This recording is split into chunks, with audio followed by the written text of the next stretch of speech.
Okay, let's get into it. VAILO Adelaide 500, room full of journos, and a lot to get through. Congratulations to the two fellas in the middle. Brody Kostecki's done enough to wrap up his first Repco Supercars Championship, and he can have a good old victory lap tomorrow. Well done to you, mate. And Cam Waters, that was just an awesome race. Congratulations on probably the best Saturday burnout we've ever seen as well, and flanked by Xavier Reynolds and Tom Randall. Guys, let's get to Brody first. Is it starting to sink in yet, or will it really sort of hit you when you see the checkered flag tomorrow? I think I'll get through tomorrow first, and yeah, we got a bit of work to do after the race today. We weren't, we weren't that sporty in that race then, so yeah, we'll obviously car 9 needs a fair bit of work tonight as well. So it's sort of mixed emotions in the garage with, there's a lot of work to do on that side, and obviously, we weren't that fast in that race, but yeah, it's a pretty cool feeling to. Be champion, and yeah, it's a truly an honour with such a competitive field, and smile, dude. Be happy. And yeah, it's a really cool feeling. I've raced in many different countries, and to race against these guys, here in Australia, and to win a championship here is really cool. It's pretty crazy to go from last year into this year. Hadn't won a race before in this championship, but a lot of potential, and then to be walking away with plenty of race wins, plenty of poles, and the championship. Can you sort of even believe that this has happened this year? I believe it. I mean, our team's worked incredibly hard as well as all the other teams down pit lane, but we really just got our act together this year, and got on top of the new Gen 3 cars quite early, and yeah, it's just honestly been a journey for us over the last 3 years. Honestly, a bit of experience on my behalf, and my engineer's behalf as well, just working well with each other, and having Will there as well, pushing me along for the whole year, was really important as well. You said to me on many occasions that there's lots to achieve here in Australia before you'd even think about that next chapter of your life. Is this one of those big things you had to tick? Yeah, most definitely. I mean, I didn't want to win it today like how I won. It was a pretty unfortunate scenario with Will, and then Shane clipping him as well. But it's racing; things happen sometimes, but yeah, I'll sleep well tonight, and go in tomorrow swinging. Got a bit of work to do. All right, mate. Well done. Thanks. Congratulations. Yeah. Yay. Well done, Alex. I'll throw a couple at Cam, and then I'll open it right up to the journos that are here. That burnout, did you think you were going to go that big, or did you just get so into the moment? No, it was going to be big if I was to win here. So, I've always wanted to win this race and come close a few times, and yeah, so awesome to finally win it. And with the Ken Block livery as well, it's pretty special to win with that. And I'm sure Ken was looking down, expecting a huge burnout. So either the rear tyres were going to blow or the engine was going to blow. I think the rear tyres are pretty close. So, yeah, massive relief to get it done. Why Adelaide? Why is this one so high on your to-do list? I just think it's one of the best races of the year, to be honest. And, it's super close to Mildura, which obviously where I grew up. I've got lots of family and friends in Adelaide, and most of my family from Mildura come over as well. So I kind of treat it as kind of a home event, and just love driving the track. How close were you to piling into car 9 at turn 4 on lap 1? Yeah, I was super close. So I saw, the DJ car and Will interlocking wheels, and whenever you interlock wheels, usually there's chaos. So just tried to steer clear of that. I was pretty fortunate that I could see it all unfolding, and Shane behind me wasn't or couldn't see. So could be all the sprint car stuff I'm doing. There's always shunts in that, and you got to dodge a lot of cars rolling and flipping into fences and stuff. So yeah, pretty lucky to make it through. Well done, buddy. Congratulations to you, and thanks for the show as well after the race. All right, let's get straight into it. I've got a microphone ready for the journos. They're all directed Yep. at you, Ace.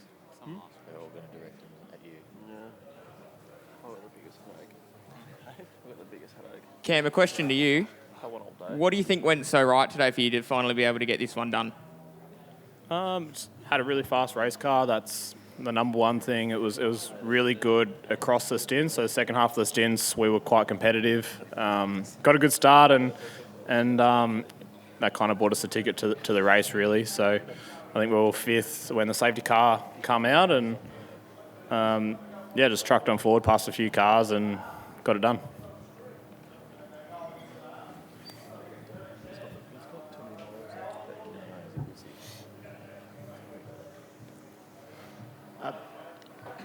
Brody, about 3 years ago here, you're in Super 2 with Eggleston. I think at that time you said you were a bit of a nomad because you were trying to, work with Eggleston on that campaign. Can you talk us through, some of the sacrifices and the things that have gone into getting you here in your career? Yeah, it was at the end of 2019 when I finished up, racing with my family, doing the wild cards. I honestly had nothing organised for 2020, and called Ben and Rachel and said I don't really have any money and don't have a place to stay either. So I want to go racing, but obviously it costs money. But they were really good to me and gave me an opportunity, and obviously was able to come here in 2020 and win in Adelaide and signed with Erebus that year to co-drive with Anton, and that sort of guicked off my career. And that all falls back to just having good people around me. Paul Morris has been a massive part of my career.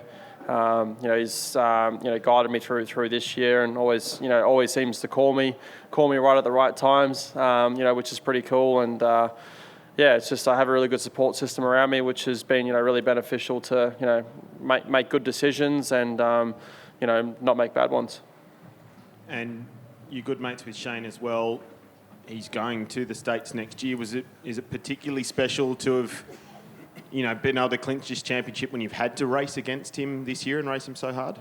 Yeah, I mean Shane's someone that I looked up to when I was racing the junior categories, and he's probably one of the best drivers in the world. He's got a really good racing brain and understands how everything works. And we've seen so many great races with Shane. Myself, Cam, Dave, even.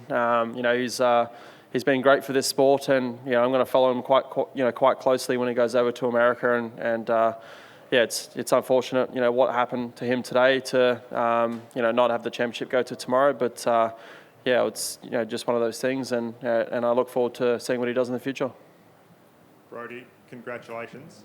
You've had confidence in your own ability, but just thinking back to those earlier days and getting through Super 2 and everything, did you always think you were going to find a way and make it here to this stage, or were there times where you didn't think it was going to happen? I honestly didn't let myself look that far ahead, to be honest. I just was trying to survive each week, to be honest, at that point.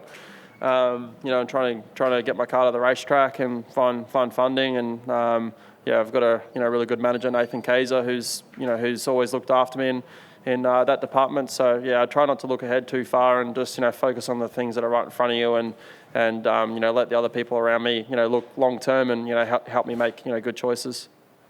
And now that you have won this title, is there anything that you really want to achieve here other than that before potentially looking at something else in America?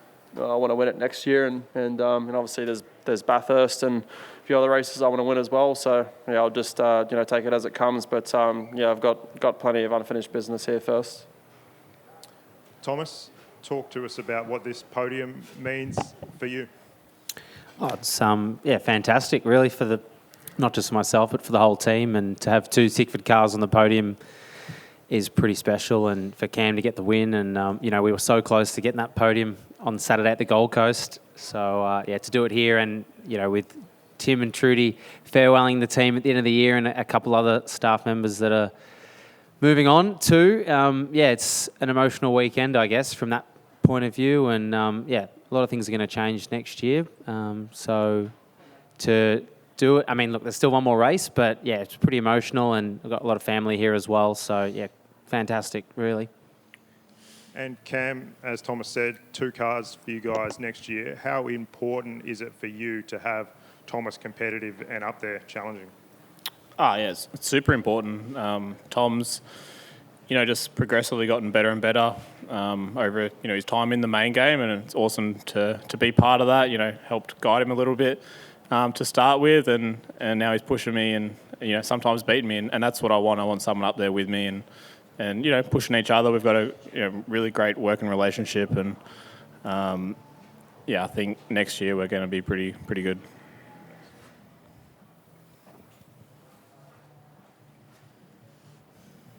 Congratulations, Brody. David, on the podium, coming home with a wet sail. Yeah. What does what you're doing now mean for your mindset and everything moving to next year? To be honest, I'm not really thinking about next year. I'm just trying to focus on, doing the best for this team. I'm actually a little bit gutted. I think my car was good, and then my car was good, and I thought I was going to win the race after getting to the lead, after passing Brody and having about a 3-second lead. And then Waters popped out behind me and then just started chewing into my time. I'm like, oh, shit, here we go. I've got to battle this bloke. And then we had a good battle. His car was very fast in the middle stint, and then obviously very fast in the last stint. But mine was sort of there or thereabouts, but I think I know what I have to do for tomorrow to make it better. There's a famous quote in 12th Man. They said, don't get bitter, get better. And that's what we plan to do tomorrow. And how do you feel the team you were with, some of those people were working with you a few years ago, to see them now get a championship? Yeah, it's really good. I watched Brody, and we were when I was teammates with Will at Bathurst. He was teammates with Anton, and was that your first Bathurst? Mm-hmm. Yeah. I was second. Wildcard first. Hey? It was his second one. Yeah, but obviously I've watched Brody come through the ranks, and yeah, he's done a phenomenal job, and the team itself has done a phenomenal job all year. They've been the benchmark team, and it's a credit to everyone there. They've done a stellar job. They're the benchmark team, and they'll probably be the benchmark team next year. So yeah, it's congratulations, man. You should be proud. Thanks, Dave. Smile, Ace. Please don't. You've won this. Please don't give me a fire extinguisher again. Did I get you? Yeah, you did. Sorry. And You're on fire. How to put you out? It's invisible fire, but fire. And Brody, at the Gold Coast, the man next to you said, I'm not going for a championship. Now you've won the championship. Does that mean tomorrow all bets are off? You're going to win like this Donkey thing? Kong. Oh, honestly, I was trying to win the race today, and we honestly just sucked today. So, got a bit of work to do, and Dave was really fast, and then I saw this livery. It was blinding me every time I looked in my mirrors. I didn't understand what was going on. It actually TV over confused there. me. It actually confused me. So. Yeah, it actually confused the hell out of me. So, these two guys, all three guys are, exceptionally fast, and we weren't that good today. So, got a bit of work to do, and obviously we got to fix up car 9 as well. So, we'll just have to see what happens. But I've been, giving it my all, the whole weekend. So we'll just have to go to work tonight and see what we can do better. We'll keep it going on this side. Brody, congratulations, mate. Do you want to touch on after turn 4 today, obviously when the safety car was out, when Will and Shay made contact, just your emotions and sort of how you were feeling at that stage? Oh, honestly, I was pretty gutted for Will, and also Shane as well. It's you never want to win something when your rivals have misfortune, and Will's been fast all weekend, and Shane's been fast all weekend as well. So. It was obviously a bummer, and it's not how I, want to win things. I want to win things, with close battles like how it should be. But it is what it is. Can't change it. But we'll just go into tomorrow and see what we can do. Sweet. 160 odd points, I think it is in the teams championship, Brody. So that's really the big talking point, big storyline for tomorrow. Having that end garage for round 1 at Bathurst next year would be pretty special. Yeah, most definitely. It'd be quite cool to win the teams championship as well. We've we've been really good all year, and we've had a few misfortunes, but we'll just we'll get car 9 fixed up, see how bad the damage is. It looks pretty bad in the garage, but we'll get that car fixed up, and hopefully find some speed for tomorrow for the race, and we'll be in the mix with these guys hopefully. A couple more for Cam. Ford Podium, that's a big result for the Blue Oval. 3 race wins in a row as well. So just a few words from you about just how much that means to a lot of people who've worked very hard to get the Blue Oval up towards the front of the field and then lock out a podium. Awesome for the Blue Oval to be back up there, challenging for wins and podiums and poles. For 9 months we weren't even in the mix, and to finish the year, be able to redeem ourselves a little bit is fantastic. And just hope the off-season's good with everything that's going on so we can have a fair fight next year. And just to finish off, the 2 Tickford boys got a pretty good, handy junior program going. It looks like there's going to be a few kids at Tickford in the Dunlop Series next year. We've got Rylan Gray on debut this week. Cam, first your thoughts on how he's tracking and how the junior program, Tickford Autosport's looking. Yeah, we've got some awesome young kids in our autosport program. They've been getting better and better all year, and they've shown a lot of pace as well. So Rylan's done an amazing job so far this weekend. He's kept the car straight, which around here is pretty difficult. So yeah, hats off to him for that. And they've all been working with Tom quite a lot with his simulation stuff. So Tom could probably touch on how good they actually are. Yeah, no, they're all going really well. Like Ryland, I think he finished second in the Super 3 Series race today. And, first time here, first time racing a supercar. And, what a place to debut on the streets of Adelaide. So, yeah, fingers crossed he has a good day tomorrow. And, it's a program that Kate has been running, Kate Harrington. So, big credit to her for doing everything she does there. And there's a lot that goes on behind the scenes with that junior program as well. So, she puts a lot of effort in. And, shame that, Brad Vaughan, unfortunately, is out for the weekend. But, see how Ali and Rylan fare tomorrow. He's not a Tickford Autosport driver in the Dunlop Series, but Zach Best is now sort of on the back foot. He's a pretty close friend at Tickford. So can he fight back tomorrow? Absolutely. All right, excellent. Guys, thank you very much. Congratulations to the two fellas in the middle in particular. See you all tomorrow. Yay.